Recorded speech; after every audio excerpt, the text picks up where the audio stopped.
Welcome to the Skeptic Zone, the podcast from Australia for science and reason.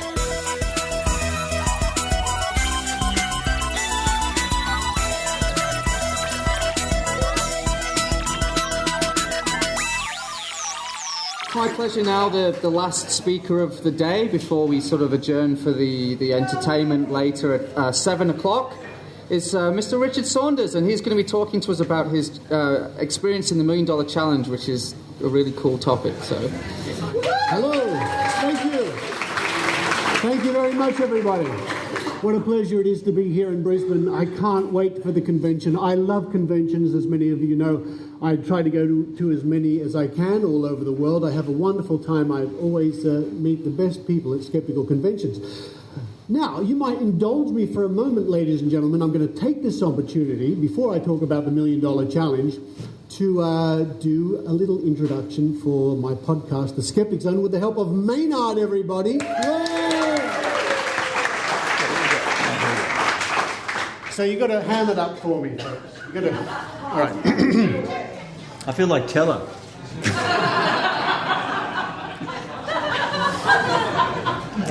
I see. All right. Hello and welcome to the Skeptic Zone, episode number 365 for the 18th of October, live from Brisbane SkeptiCamp. What a crowd. Hardcore skeptics, one and all. That guy that was on before, no idea what he was talking about, but I was the only person in the room who didn't know what he was talking about. You people are smart and you love your Jaeger bombs up here. Thank you, mate. Yes, it's great to have Maynard here in Brisbane for the Skeptic Convention. Folks, if you're coming to the convention, I trust you all are, Maynard will be on hand to interview everybody, including you, if you want to come up Anyone and have a chat. Mouth. Anybody with a mouth. Also in the room, my dear friends, I have some other people from the Skeptic Zone. Jo Alabaster. Yay! And she does the segment Evidence, Please. Heidi Robertson at the back of the room, my reporter up there. Hello, Heidi. Yay! And what a hero she is of mine, a heroine, a hero, whatever you have to say these days, from the Northern Rivers Vaccination Supporters Group, and she does the wonderful reports on the Skeptic Zone, covering many health issues like that. The Raw Skeptic, that's what we call her report, because her first report was about raw milk, in fact. We also have the president of Australian Skeptics and a reporter on the Skeptic Zone, Eran Segev. Eran, there he is at the back. So I'm delighted that so many people are here to join from the Skeptic Zone and all over the country, all over the world, for this wonderful convention. Maynard, we're going to have a great time. Okay, yes. Well, that was the other night, everybody, and now it's the last day of the convention. It's Jo Alabaster, Maynard and myself at the Skeptic Zone table, having a bit of a breather. It's been quite a convention so far. It's been absolutely fantastic. Non-stop, I've found. Look, it's been really big. I got to talk to Joe Nicol, and that interview will be coming up in future weeks. And we got to talk about all the big stuff. JFK, the partial palm print on the rifle, of course, Eric von Däniken, Ancient Aliens, all the big ones. And I noticed you also interviewing just about everybody here with a mouth, plus Eugenie Scott, which was looking forward to that. A great chat to her with some of her debates and some of her biggest opponents she's had with creationism. And Mel Thompson as well. She gave a very moving talk, and I had a chat to her afterwards. She was very forthright, and you'll have to be doing a lot of editing because we swore a lot in that, Richard. Oh, look out for that. So that's coming up in future weeks, everybody. On this week's show, my talk from SkeptiCamp the other night about the $1 Million Challenge in Las Vegas, plus the announcements of the Skeptical Award, including the Ben Spoon Award. That'll be this week's show, and in the future weeks, a wealth of interviews from the convention. And I believe you were photographed with the Ben Spoon Award late last night, Joe. Oh, yes, there might have been some skeptical shenanigans going on rather late after the gala dinner. Oh, I can't actually say. I'll leave it until the report so you can find out, if you don't already know, who won the Bent Spoon Award.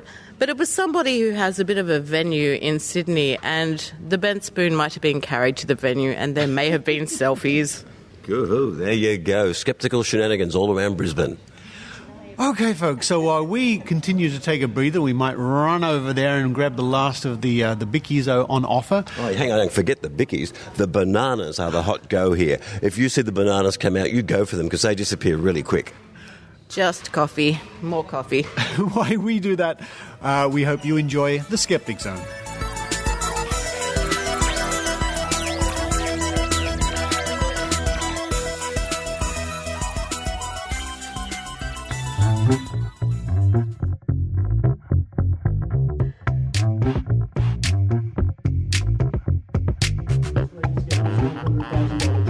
In both situations, in the $1 million challenge for the James Randi Educational Foundation, the $100,000 challenge here, it's the same motivation behind it. We're giving people the opportunity who make claims of a paranormal or pseudoscientific nature to prove it for us, or to prove it in general. It is not there to make fools of people. It's not there to disprove people's claims. A lot of the media and a lot of people in general think that's why we have these challenges. It's not. One of my stock standard replies to journalists and people like that is, well, of course we'd love for somebody to come along and win $100,000 from us and prove their paranormal ability, prove their pseudoscientific ability, whatever it may be. And I say to them, imagine what I could milk out of that personally, being part of the people who have made an incredible breakthrough for science. I could run to New Idea, who love psychics or whatever it is, Channel 7, morning TV shows. I could probably name my own price. So when they say, oh, you wouldn't give that money away, so, well, yes, I would, because I think if I was unscrupulous or whatever the case may be, I would get a lot more money back. The notoriety alone. But getting back to the boom for science, imagine if we could conclusively demonstrate somebody had a telepathic ability. It would just be indescribable what that would mean for science around the world. So the money is there as a genuine offer for people to come and show us their stuff. Because at the end of the day, we can't say people don't have these amazing abilities. We can doubt it. After years of looking for these abilities and finding nothing, we can sincerely doubt it with good reason. But imagine if somebody did. And that's why when we construct our tests here at Australian Skeptics and at the James Randi Educational Foundation, we do it as fairly and honestly and openly as possible in the hopes that maybe somebody can come up with the goods. Let me go over some of the ones that I've been involved with over the recent years. Starting a number of years back in Las Vegas, we tested a man by the name of Andrew Needles. Now, Mr. Needles wrote to me in Australia around about 2010 or 11 because he had seen and heard on media reports what I had done a few years earlier with the power balance bands. Some of you may remember these were the wristbands that gave you extra power and strength and everything. I was invited to go on Today Tonight with the Australian distributor. We did a series of tests. He failed 5 out of 5 tests. The snowball effect of him failing led to eventually to the downfall of the company. However, this man, Andrew Needles, he invented something vaguely similar. It had a few little electronic bits in it, but it was a wristband that increased your balance and your strength and everything else. And he wrote to me because if he wanted to convince anybody, he should convince me, the guy who sort of undid the power balance. And I said, well, this is very interesting. Why don't we contact the James Randi people and we can have a live demonstration and test in Las Vegas? And Andrew Needles jumped at the chance. He thought it was tremendous. And here's a red flag for us. I don't know, red flag is not maybe the term. Here's an indication for us. And in fact, most of the people, if not all the people I'm going to discuss, are genuine. They sincerely believe in their ability or their product. They're not tricky people out to scam us. The guy who in Australia, whose name eludes me for the moment, who with the power balance, no, I just can't think of his name. When I met him, and I've had a lot of experience with these people, it dawned on me that he really sincerely believed in the product. Another indication was he was willing to come on TV and be tested, because as far as he was concerned, the product worked and it would be great on TV. His name might come to me a bit later on. This was the case with Andrew Needles. So eventually, after lots of correspondence, and Andrew Needles sent me an example of his wristband, which we looked at here in Australia, and I was corresponding with the people in America. When at last the amazing meeting came around in Las Vegas, Andrew Needles was there. He came along, he brought examples of his band, and we set up a test. And we worked with him extensively, as we do with all our people who come to be tested, to make sure that they were happy with the test. It met their conditions, they were satisfied that they could pass the test, no problem, happy to sign. Another indication that these people really believe in what they're doing. And it was a stage test. We had 20 volunteers or so, and he was randomly, we had a couple of boxes. One had his real device in it, the wristband. One had a dummy, a placebo. The boxes were randomized. We gave one of the subjects the box to hold, and Andrew Needles said, all you have to do is hold the box with his device in it. And he did this series of arm tests. You know, you've seen the famous pushing down and testing the strength and the balance and everything else. It took a long time. He did it very methodically and carefully, lots of randomization. And he didn't pass. He didn't pass. I'll get to his reaction in a minute. Behind the scenes of that test, as I say, working with Mr. Needles, this takes hours and hours and hours. None of these tests are easy. You might think someone comes along with a psychic claim or a paranormal claim, oh, we'll just test them. It's not like that. You have to pander somewhat to their sensibilities. They can easily be offended. You have to assure them it's above board and everything's fine. You have to go over the procedure again and again and again, because it's no use getting up on stage and starting the test and him saying, oh no, I didn't agree to that. So everything had to be methodical. This is where the stress comes in, because you get so close and then they can think differently about something and you have to rewrite pages of protocol and tests and things like that. We finally got there. He didn't pass.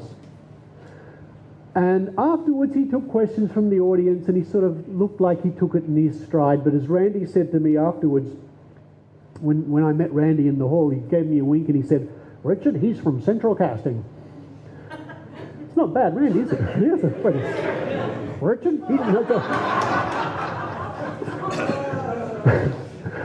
what he meant by that is Randy had seen this so many times before over the years. People who genuinely believe, they do the test, they're a little bit nonplussed, taken back, and he knew what was coming.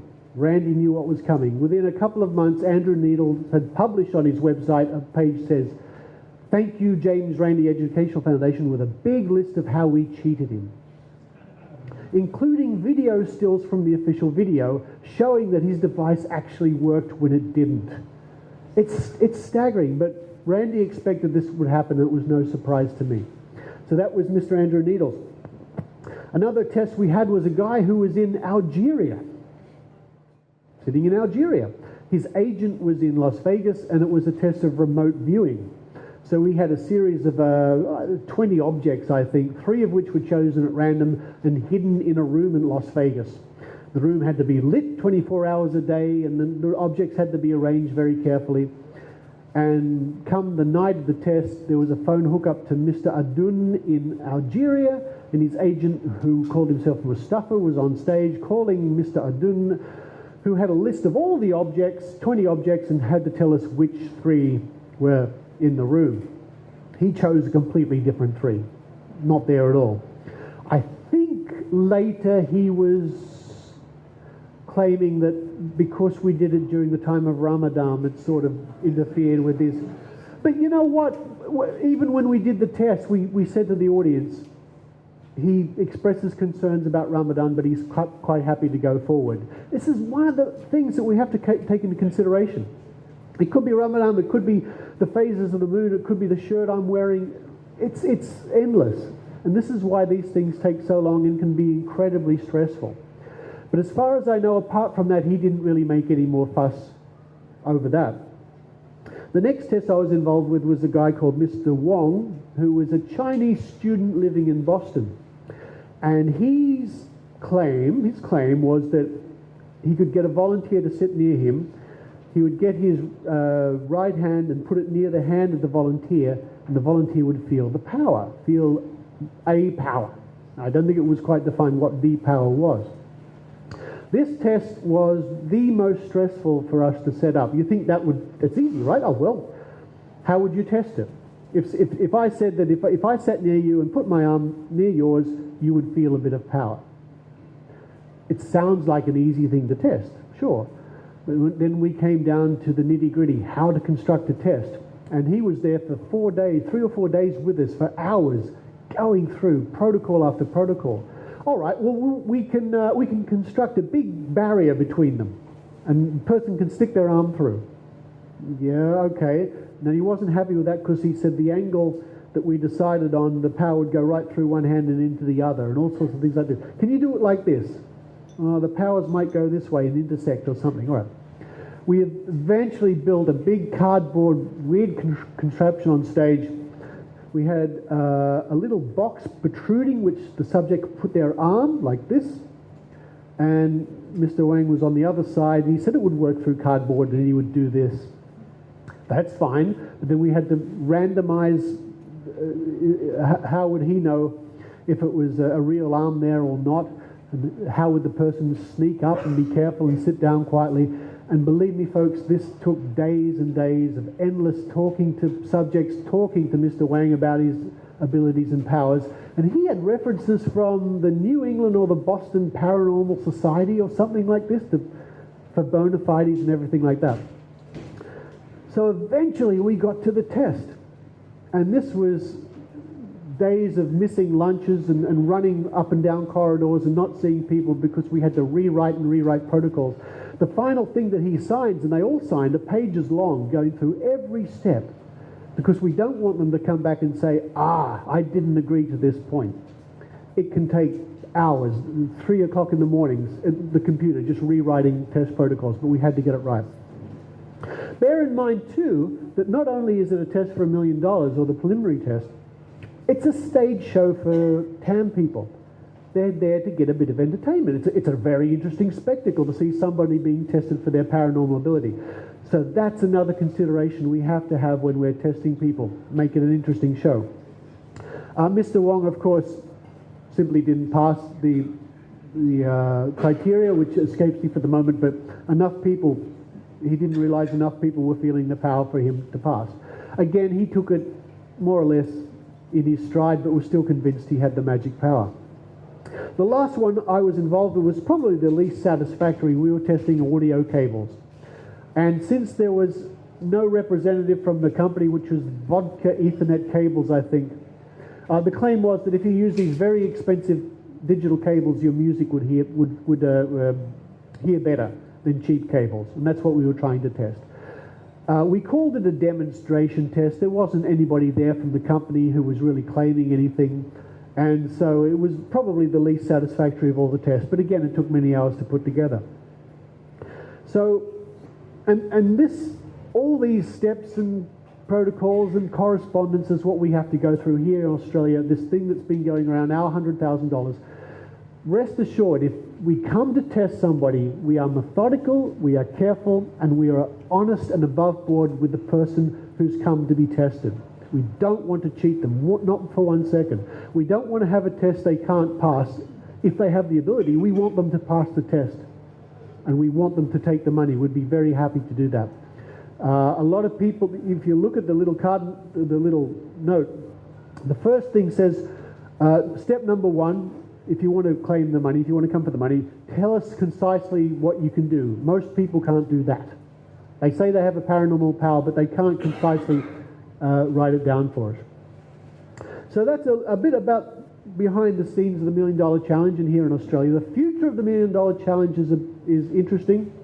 The James Randi Educational Foundation has said that they're no longer accepting applications because after 50 years of negative results, it's a waste of their time and money now to just answer endless emails and correspondence for this. But they reserve the right, and me being on the committee is a part of that, to offer the challenge to people.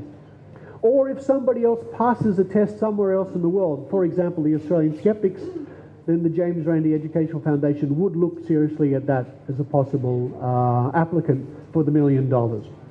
It's wonderful to be part of. It's indescribable. It's one of the best things you can do as a skeptic, but the other side of that is the enormous work and sometimes the stress that accompanies that. Anyway, folks, I look forward to chatting to lots of you here at the convention this weekend. The lineup, if you're not coming to the convention, buy your tickets. The lineup is just stellar. And I must especially make an acknowledgement here of a dear friend of mine, Mr. Joe Nickel at the back of the room. An inspiration to me. Joe, good to see you.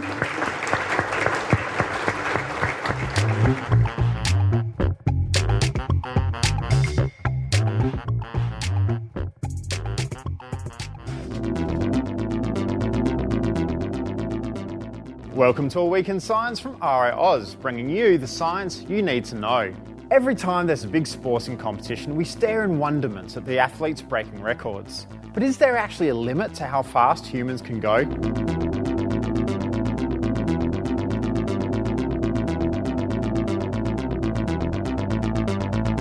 Usain Bolt is the fastest human ever recorded in a race, covering 100 metres in a little over 9.5 seconds. That gives him an average speed of around 37 kilometres an hour. You may have thought that we might be reaching a limit of human speed, as our bodies may not be able to take any higher impact forces through our legs. But research found that hopping on one leg increased these forces by 30% more than sprinting, which goes to show our bodies can take more. Instead, researchers think that our speed is limited by how fast our muscles can contract and exert force during the extremely small amount of time our foot is on the ground, which is less than 1/10 of a second. During that short time, the muscle needs to exert as much force as it can to propel someone forward. Looking at human physiology, they estimate humans might be capable of running over 60 kilometres an hour. Well, can humans really run 25 k's an hour faster than the current world record? Well, humans are thought to have already run faster than Bolt. Fossilised footprints found in Australia show an ancient indigenous man running. When they were measured, it was calculated he was running at around 37 kilometres an hour. So what? That's the same speed as Bolt. But keep in mind, this man was probably running through mud, if not water. Give him modern shoes and a hard surface, and it's likely he would have run around 45 k's an hour. Incredibly, in the same group of footprints was a one-legged man hopping at over 20 kilometres an hour. Try doing that. That's fast, but not as fast as our 4 fast facts. Usain Bolt's power output during a sprint is around 3.5 horsepower. 92% of Bolt's power is used to overcome aerodynamic drag. Only 8% is responsible for his speed. One characteristic of sprinters is short tendons and long toes, which are thought to improve the effect of the calf muscles. And swinging your arms when you run reduces energy expenditure by up to 13% compared to holding them still. That's it for this week in science. For more information on the limits of human speed, go to the RiAus website, riaus.org.au. Follow us on Twitter at RiAus and like us on Facebook. I'm Ben Lewis, and we'll catch you next week.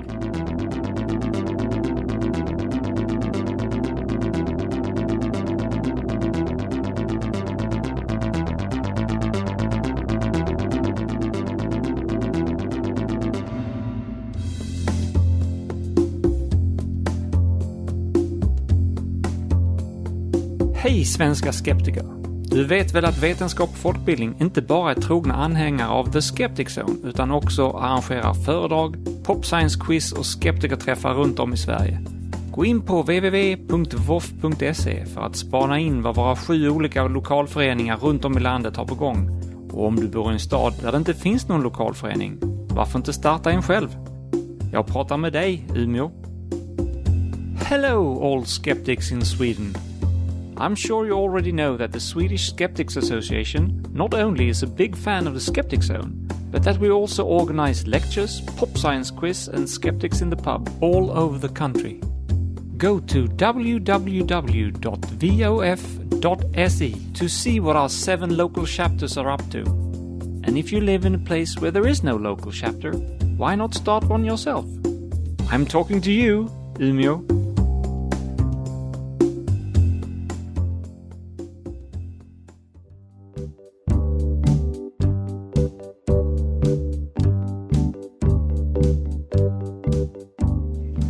This honour is, of course, the Ben Spoon Award. Do we have it here? The Ben Spoon Award. And I would like to invite Tim Mendham, editor of the Skeptic magazine and executive officer of Australian Skeptics, to come and present that award.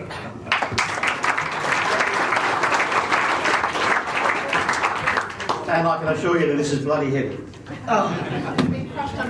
My name is Tim and I'm a skeptaholic.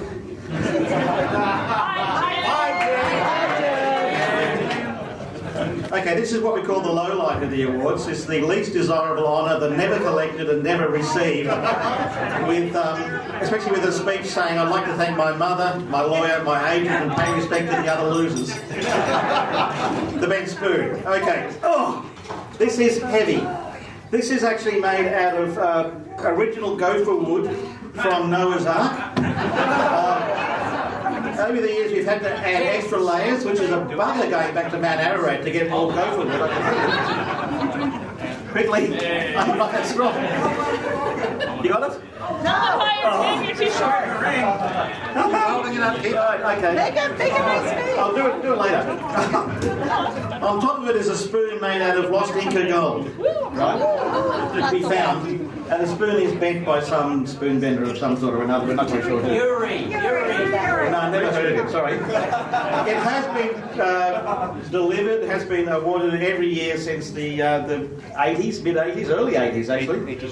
82. Thank you. Okay. I kept going round trying to find the right plaque. I kept going round anyway, couldn't stop. Okay, some very, very notable peoples, including the ABC and various things, but I won't go through it. If you want to have a look at it tomorrow, you can come and have a look at it. I'll let you even touch it if you like. But I mean, anyway, bent spoon, on to the award for this year.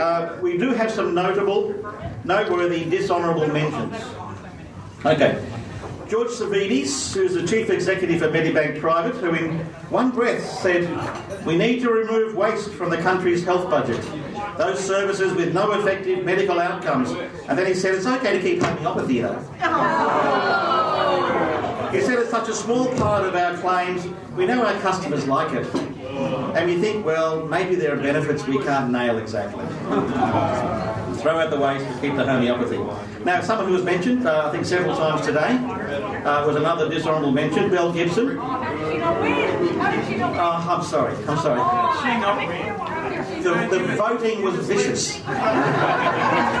There was blood on the voting floor. Anyway, for those who don't know, the three of you who don't know, promoted a cancer-treating diet and got a lot of publicity and made a lot of money out of her whole pantry business while suffering from 5 different types of cancer. Was it 5? Anyway, she influenced many people to take... Thank you. Quiet, please. Oh, gosh, crowd. She influenced many people to take on her diet, only it was a lie, right? And she led hundreds down her fraudulent garden path. A big dishonourable mention goes to a local, Stephanie Messenger. Stephanie Messenger didn't win. But as the author of Melanie's Marvellous Measles, one of the most dangerous children's books that's ever been self-published, her efforts to bring anti-vaccination campaigner Cherie Tenpenny failed, but she's a close winner in our books. But, without further ado, the real winner of the bent spoon for 2015 is someone who uses his wide influence and large TV and online audience to promote the paleo diet.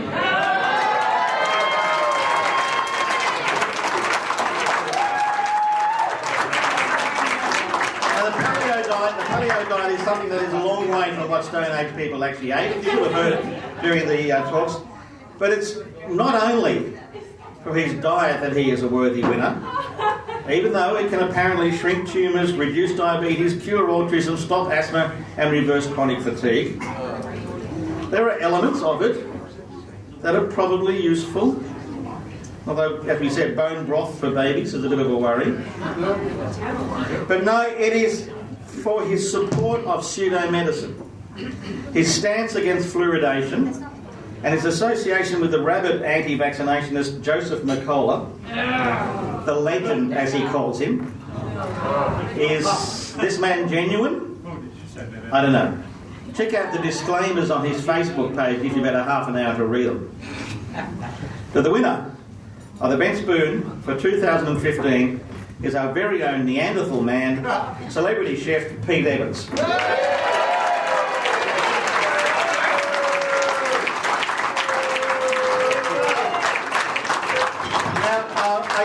say Pete couldn't be here today, so I will accept this honour on his behalf. Thank you very much. He would be eaten alive. Now, I'd like to introduce you to the a bit more worthy award, which is Joe Benhamu, who's going to sort of announce the Thornet Award.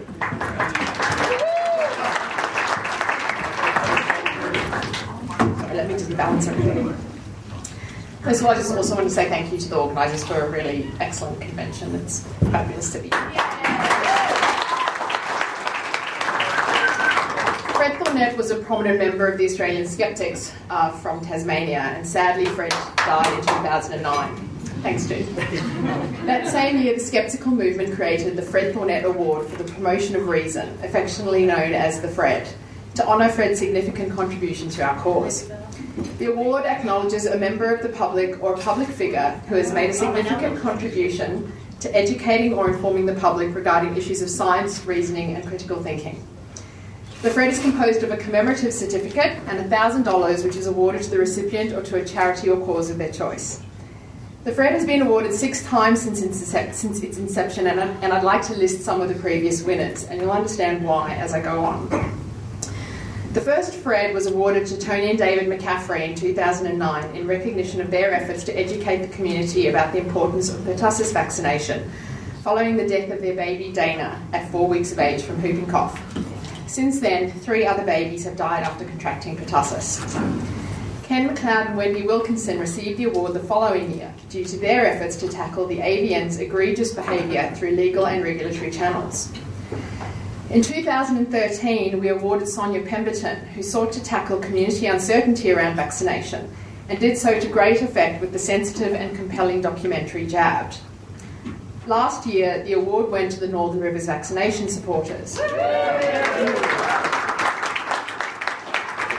have campaigned tirelessly to counter misinformation within their own community, sadly the national epicentre of anti-vaccination beliefs. And that brings me to this year. On the 17th of March, at just 4 weeks old, Riley Hughes, the second child of Catherine and Greg, died of whooping cough at Princess Margaret Hospital. He had contracted the deadly bacteria while he was still too young to be vaccinated. 3 days after Riley died, the government brought in a new program offering free pertussis boosters to all mothers in the 3rd trimester of pregnancy. While they were still deeply immersed in the raw grief of having lost their child, Riley's parents, Catherine and Greg Hughes, were forced into a world which no one would choose to enter. Recognising that their loss was one which could happen to any family, they set about delivering a message to the community and founded Light for Riley, which now educates the public about the dangers of pertussis and promotes the importance of vaccination for the disease, particularly adult boosters. Like the McCaffreys, their mission is quite simply to protect other children and families from suffering the same tragedy that they experienced. Catherine and Greg, along with a group of dedicated supporters, work tirelessly to deliver this message. Light for Riley runs stands at baby expos where they arrange for boosters to be provided on site. They have, like Tony and David McCaffrey, been harassed and abused by anti-vaxxers. But in the face of this, they have stood up as vaccine advocates and provided a valuable source of counter-information to a vulnerable population. Now, just this Thursday, new statistics were published which indicate that cases of pertussis have risen more than 300% in New South Wales, the highest level in 4 years. We cannot afford to see the community come to harm through fear and misinformation. It is for this very reason that the Fred was created, and while it speaks to the worrying ongoing influence of anti-vaccination beliefs, that there is such a strong theme in how it has been awarded, we feel that acknowledging the great work being done to protect our most vulnerable by those who know better than any of us the devastating effects of vaccine-preventable diseases, the 2015 Fred is awarded to Catherine and Greg Hughes and Light for Riley.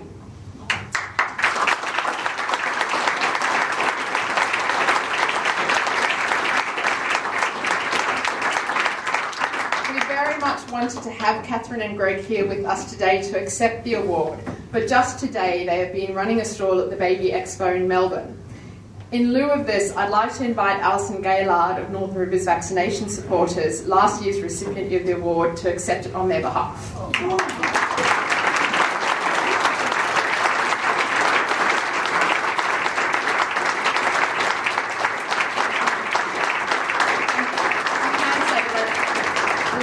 actually spoken to Catherine and Greg, and so they are aware that they have won the award, and they are understandably overwhelmed, and I know that they wish they could be here too. And I'm so sorry, but I forgot, I am inviting Heidi Robertson, the other previous recipient, up as well.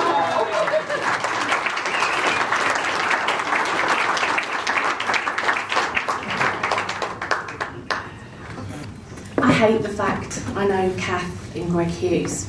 I really wish I didn't know them. But I do, because of what's happened to baby Riley. And we've built a strong affiliation with them. We are just in awe of the work that they do. The advocacy that they've covered nationally since March is just out of this world. It's blown us away. So on behalf of them, I know that this is going to a worthy cause, and it will be going towards whooping cough research. And so thank you very much on their behalf.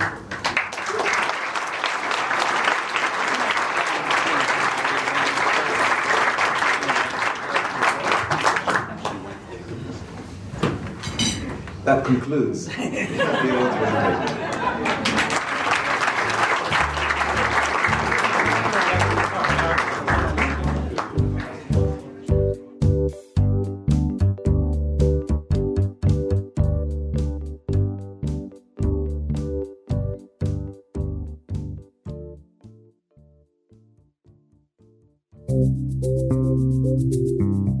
The Skeptic Magazine, the journal from Australian skeptics. Subscribe online to the world's second oldest skeptical magazine. Visit www.skeptics.com.au and click the publications link. You can also find there over 30 years of back issues free to download. The Skeptic, the magazine from Australian skeptics.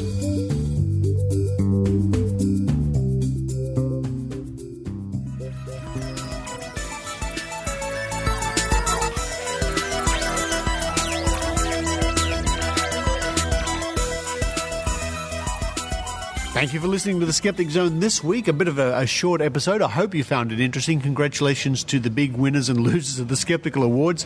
And Maynard and Joe, again, a great time to be at a skeptical convention. And we look forward in the future weeks to lots of reports from this convention, yes. And the next one. I'm looking forward to the next one already. This one hasn't even finished as we're recording. They haven't announced where the next one's going to be. I'm hoping it'll be LaGuardia Airport. I'm hoping Humpty-Doo. Humpty-Doo, that's where we wanted to be. Well, thanks, Skeptic Zone team. It's been wonderful to be here at the Skeptic Zone table. So many people coming up and to chat about the show. And thank you to all those people. But for this week, from Brisbane in Queensland in Australia, this is Richard Saunders. And Joe Alabaster. And we're sweating in our undies. It's humid here. What undies? Signing off from Brisbane. You've been listening to the Skeptic Zone podcast. Visit our website at www.skepticzone.tv for contacts, an archive of all episodes since 2008, and our online store. Please support the Skeptic Zone by following us on Twitter @SkepticZone, liking us on Facebook, and leaving a review on iTunes. You can also show your support by subscribing via PayPal for as little as 99 cents a week. The Skeptic Zone is an independent production. The views and opinions expressed on the Skeptic Zone are not necessarily those of Australian Skeptics Inc. or any other skeptical organisation.